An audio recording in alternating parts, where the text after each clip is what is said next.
I've heard many online keto experts telling us not to really worry too much about falling off keto, to just get back up, jump back on, and like keep doing your thing. And I want to talk about why I kind of don't agree with that mentality. Hello, Wellness Warriors. Welcome to Mind Blowing Health and Wellness with Violet. The reason that I make these videos is because I want you to understand that when your mental health and physical health are working well together, that's generally how we have that overall sense of well being. If you are working on this kind of thing, please subscribe because I make new videos every week.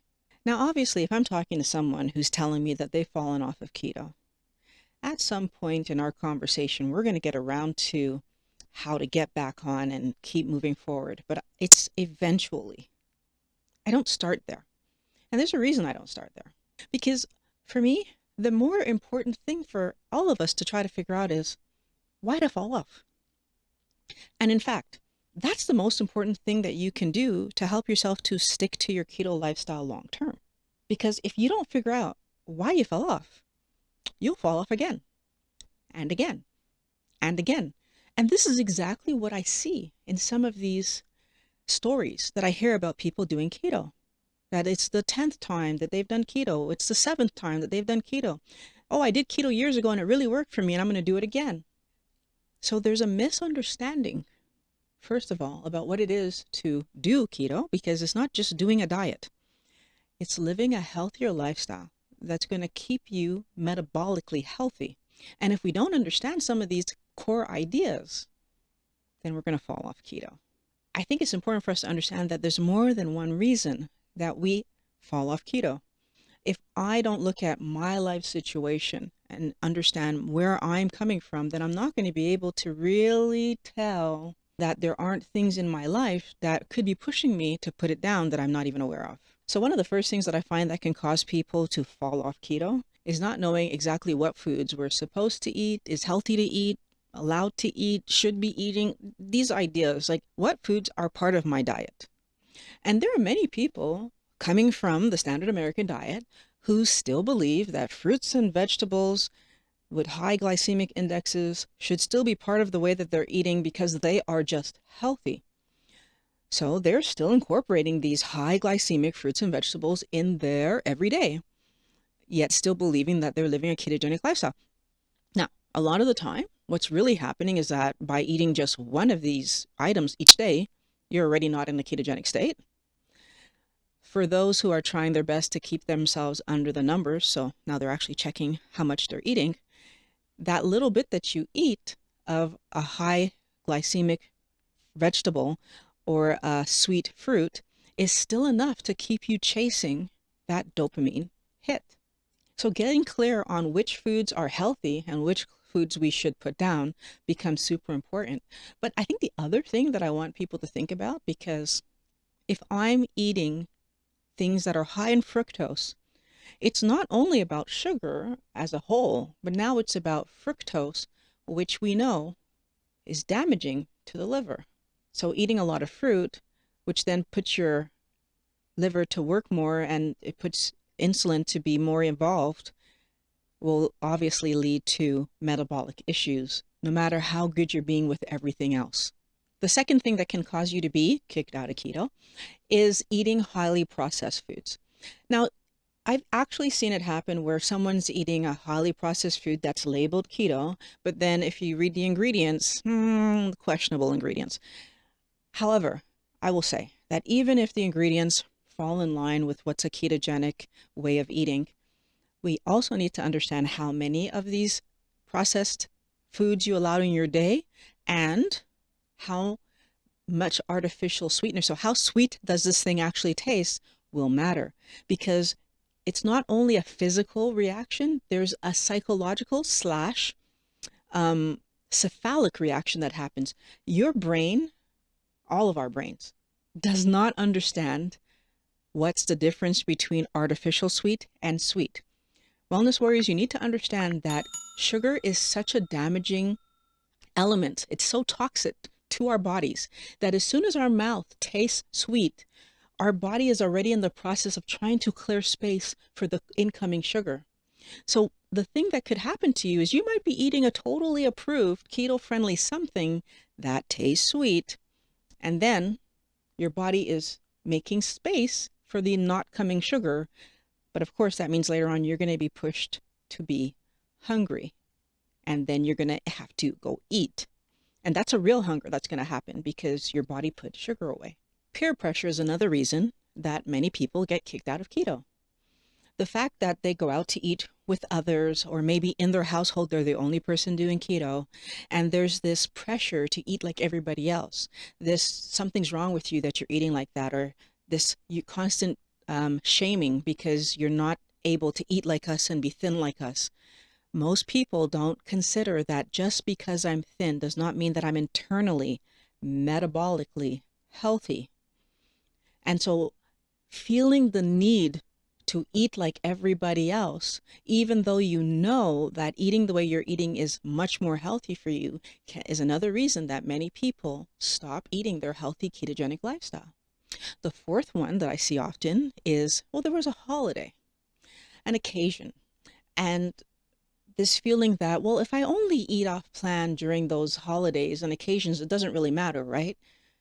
Part of this is not understanding that every time I eat off plan, I'm allowing the toxin back into my body because now I'm eating regular foods, but also not understanding that if I have an attitude that, well, it doesn't really matter because it's one time per month or whatever, then that means that whenever those kind of situations show themselves, I'm going to let myself eat whatever. Well, what about if you look at my situation where between Christmas and Valentine's Day, I've got 7 occasions happening because I have Christmas, New Year's, and 5 birthdays to manage. And so what's happening is that in an 8-week period, there are actually 6 weeks where I would have the excuse to eat off plan. And if I really believe that there's no big deal to do this, that means that I will do that. Now, let's keep it in mind that during that 6 times out of 8 weeks that I'm going to eat off plan, it takes 4 days for the typical person to get back into ketosis. Well, I'm probably never going to make it, right? Maybe I'm going to have a day and then I'm off again, a day, because every weekend, so I might have 2 days or 3 days. And then every week I'm going to be out of ketosis more than I'm in ketosis during that 8-week period. What do you think will happen to my weight? Right? It's going to skyrocket. What do you think will, more importantly, happen to my internal health? It's going to plummet. We need to keep it in mind that being healthy matters so much more than being thin. And I'm not going to know that I'm making this damage unless I physically feel ill.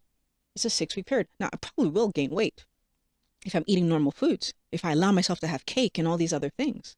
But more importantly, it's all the micro problems that are happening internally, all the inflammation that's going to resume, all the heart possible problems, all the metabolic possible problems that I don't know are happening, but are happening because the toxin is back.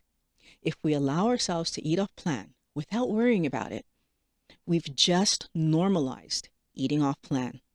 And even more importantly, if we're eating processed foods, we need to understand that those low quality energy sources, which is really what they are not contributing to our nutrition. They're not contributing to the building of our body in a positive way. They're not contributing to anything beneficial towards our health. What nutrition is there in a chocolate chip cookie? What nutrition is there in a chocolate bar? Even a square of chocolate. What nutrition is there in that? Even if it's 100% dark, what nutrition am I getting out of these tasty things that I'm eating for entertainment? And that's the problem. It's entertainment, not food. If you allow yourself to eat for entertainment, rather than eating for nutrition, building blocks for your body, and a clean energy source, you're not allowing yourself to correct the bad habit that we were tricked into because we were taught that processed foods are equivalent to real whole foods. That's a lie that we were sold. And the reality is real whole foods have much more value to the body. Alongside that lie is the idea that we all need to eat fruits and vegetables several times a day, when in fact, high glycemic fruits and vegetables open the door for us to chase carbohydrates. I mean, honestly, caution should be taken with any food that tastes sweet.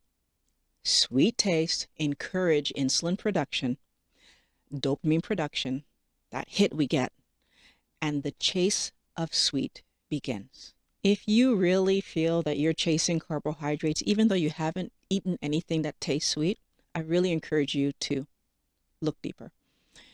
There's so many high carb things that we eat that taste savory. Chips is coming to mind. There are so many high carb things that are whole foods that we could be eating that cause us to chase, like potatoes, like rice. They don't taste sweet, but they are. They're high in carbohydrate. Oatmeal, they're high in carbohydrate.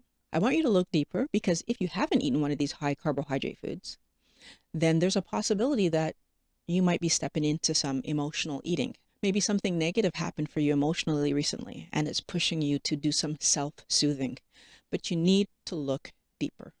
When we see any of our loved ones thinking about resuming an addiction that they put down, whether it's cigarettes, alcohol, drugs, or anything else, gambling, anything else, when we see them kind of considering that maybe I can do it again now, we always caution them against it.